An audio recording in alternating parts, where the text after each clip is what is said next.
I am such a hypocrite. I forgot to create space last week and make an episode. I'm not ready for the titles yet. Okay, well, I'm ready for them now.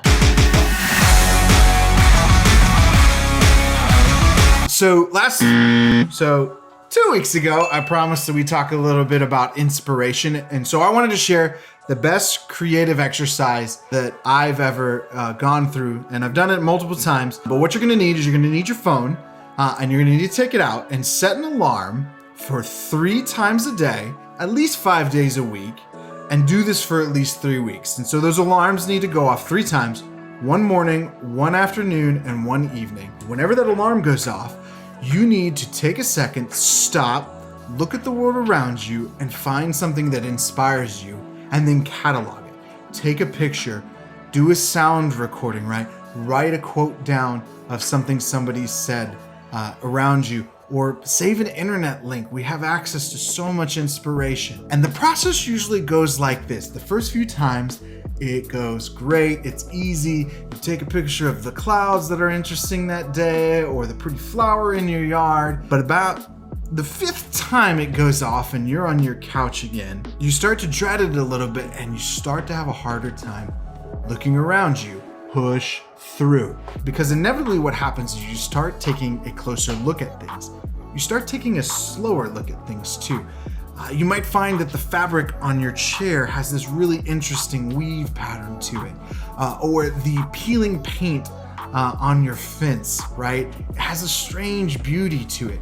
Or the wisdom that your friend shares in a casual coffee conversation would normally zip by you is something that sticks with you and you then use to fuel your creativity. So 3 times a day, at least 5 days a week, go for 7 if you want, and do this for at least 3 weeks, and it's gonna challenge your creativity. But some of you might say, Jared, I'm the king of Pinterest. I have all this inspiration, but I don't know what to do.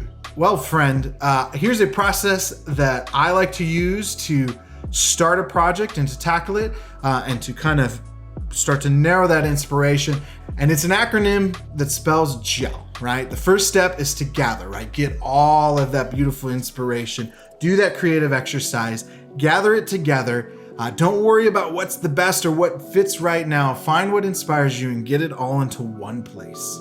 And then step 2, you start to edit that inspiration, right? Close the inspiration gate and start weeding out the best pieces of what you found, of what you want to represent your project, right? Or what you want to influence it, and start trimming the fat, right?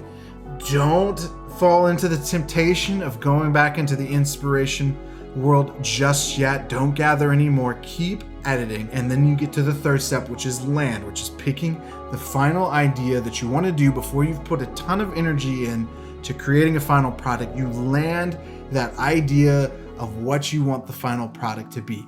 And now it may be a near final idea, right? A draft idea, and you want to go and get some more inspiration, right? We'll just repeat the process, but now within the narrow parameters of your final idea, right? So go gather more, then edit that more down, and then hone that final. It's kind of like the creative equivalent of measure twice, cut once, right? Have a clear idea before you set out. Allow you to focus on the technical side of creating something as opposed to always evaluating an idea. First-time writers drive themselves crazy going back and editing while they're still writing the book. While the pros, they push through the final draft and then they go back, gather more of what they need, edit down what they have, and then land on the next draft and eventually the final product, right?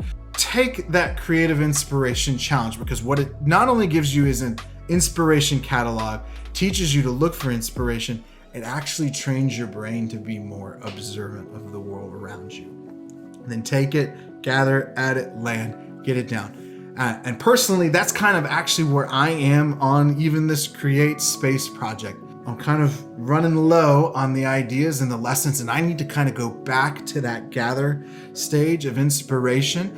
And so next week's episode... But Jared, you missed last week's. Are we sure it's going to be this week? Next week's episode is going to be the final of season 1, and I'm going to take a moment, take a pause to go back, gather, edit the lessons and thoughts that I think can be valuable to you guys. Thank you for sticking with me so far through 7 episodes. Appreciate all of you. Have a great week. Make something great.